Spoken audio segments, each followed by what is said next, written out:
Hola, it's Erika Salloux here from Living Harmony, living-harmony.org, where people get organized for success. Does this pandemic have you working at home with the kids and spouse there too? Are you feeling like you can't get as much done as before? All this began, all this new world and craziness, but also this land of opportunity. Okay, then listen here for a few minutes for a quick dive into 5 things that you can do now to get more peace and get more done. And I promise you that some of these things I'm even struggling with, so I am hearing from myself and hearing from other people. And so that's why I compiled these. The 5 biggest mistakes people are making while working at home right now that are stressing them out and decreasing productivity. Okay, number 1. They're doing this thing that I call multiplying before getting the adding down, like learning how to add first. I say this to my clients a lot when I'm working with them, so they're used to hearing it. It's like a mantra. So in space organizing, this is equivalent of buying the bins before you sort and purge. And a lot of people want to do that because the buying the bins is interesting, or the new thing you're going to store the stuff in. In this case, it has to do with diving in to be more productive before you do some things that kind of can set a really nice base for yourself. So if you do these 2 things first, you're going to be a lot better off. Number 1, hugs. What I consider hugs is putting in place things that are going to give you security, serenity, some groundedness. So that could be making sure that you have a good support system now that everything's really different. Maybe it's your friends. I had a dance party with a bunch of friends last Friday on Zoom.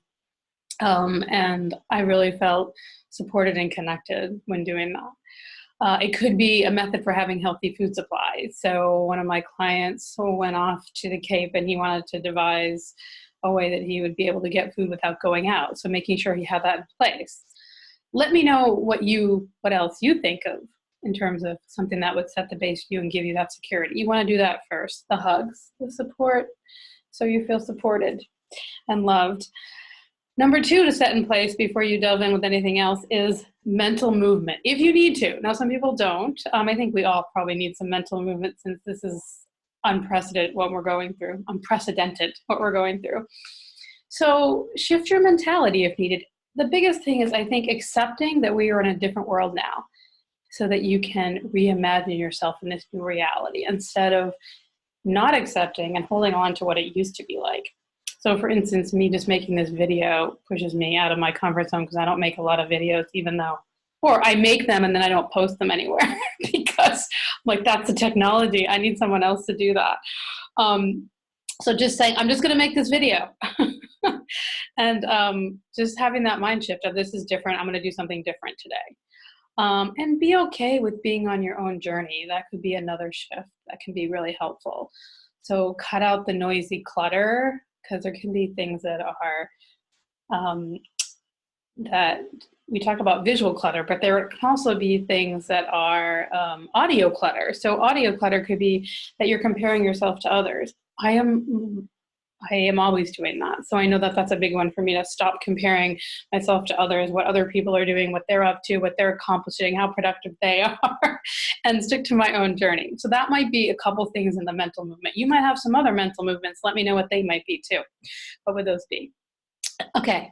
So number 2 is mistake that I see is having no boundaries. So of course, what we're going through now creates an environment where it's easier just to have no boundaries, but sometimes people struggle with that anyways when I work with my clients. So now that you've done that base, you set that base, you can build a weekly schedule and prioritize what's important for you. So create blocks of time where you can work and have non-work and keep them. Like figure out ways so that your family is occupied and doing other things, even if you're working in the same spaces as them. Figure out how you can do that. Maybe you put on a headset. Some of my clients say, oh, it's noisy, I can't get anything done. So maybe if you put on a headset and you have an agreement with your family that they're not going to bother you during certain hours, you're going to get certain things done. Or if you can be in a different room and create some background noise, like therapists, they have those noise machines, anything that gives you that sacred space. So then when you're done, you'll have the time just for them. And they'll realize that that's better that way. So carve out those blocks of time, even for different kinds of work. So maybe you're working right now, if you own a small business or you're unemployed at all, you still want to get things done, that you're having to apply for unemployment, or you're doing something different like me, since I'm working more virtually with my clients now and working on putting together those programs that I always wanted to do. So carve out time for doing those different types of tasks instead of just doing them all together. Maybe like today's the day that the paycheck program went into effect. So small businesses are starting to apply. So that might be something that you say, okay, I'm going to work on financial stuff during this time, and then I'm going to go to my marketing. So also, maybe you want to do the tasks that are easy first in the morning and the scary bits later. We all have things that, oh my gosh, I don't want to do that thing. I have those things I avoid. Avoidance.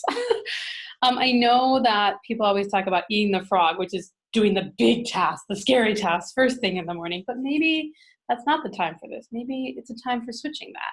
Just to throw it out there. It's a thought that I've been mulling around on, and maybe some people will disagree, but maybe that gives you confidence. If you build up and do some small things, it builds some confidence. Number 3 mistake that I see is jumping in too deep. So like you say, you're going to change everything. Oh my gosh, this is the time where I've been meaning to start exercising every day when I didn't do that before.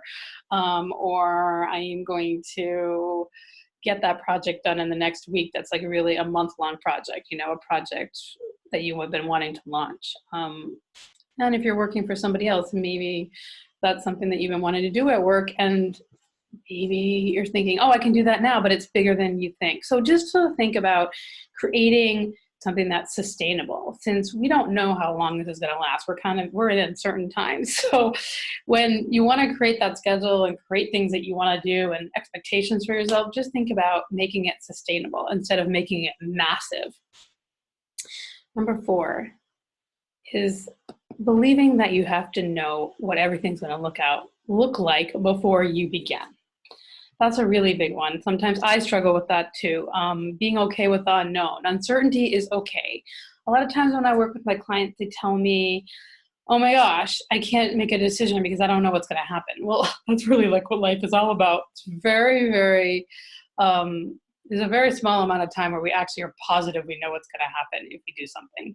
We might feel it in our bones, like I'm positive this is going to work out, and that's your intuition, and listen to that. But sometimes we don't know, and we'll just make some steps and see what happens. I have this little thing that I have in my office as striving for imperfection. And I tell myself, I don't have to be perfect. I just have to get it going. It doesn't have to be perfect. I just have to get it going. Any of those, it's my mantras. The last one, number 5, is letting yourself become overwhelmed by the list of urgent tasks. So even me, every day, I'm like, oh my gosh, every single one of these tasks is important today that I have to get done, especially with running my own business. And most of my business was live, even though I've been working on having it go virtual. I, put it off. I'm going to do that program later. Now is the time. So I think, oh yeah, that's really urgent. Oh, and this is really urgent. So 2 things you can do about that. You can make a list, and then I say to ask yourself after you've written the list, what would be the consequence if I didn't do this today? And then I write down the consequence. And that helps me really be able to prioritize. And I've seen it also work for my clients. It's one simple question you can ask yourself. What would be the consequence if I didn't do this today? So those are my top tips. I know it's the tip of the iceberg, and we could delve deeper, and I will be wanting to make videos for you guys, more videos, and do some live events where people can ask me questions, ask the organizer. For instance, I'm gonna do a paper program, organizing your paper, because a lot of people are at home, and I know paper is the biggest thing I see with any client I work with. Almost every client has paper that they want to get into a better system with and let go of. So if you want to, you can even email me, go to my website, living-harmony.org, and let me know what you might want to program on, but I'm pretty sure I'm going to start with the paper one.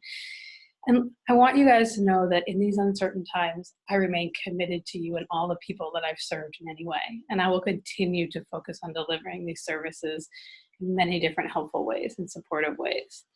So look for more of these options that I've mentioned that are going to revolve around your health and well-being and getting organized, because as we all know, organizing helps all parts of our universe and our world. Outside, inside, there's a ripple effect. And remember, I'm always still doing virtual organizing. It's more cost effective than live organizing. It's super cost effective. And if you mention this video by name, I'll give you 20% off your first session if you're a new client with me organizing. And so, yeah, I use Zoom, I use Skype to organize with people. I also do coaching sessions, so smaller, instead of 3-hour blocks of organizing, more coaching and giving more homework, and they're 50-minute blocks. So if you're interested in hearing more, go to living-harmony.org and sign up so you'll know about the free events I'm going to be doing and more content that's free. Oceans of blessings to everyone. Ciao for now.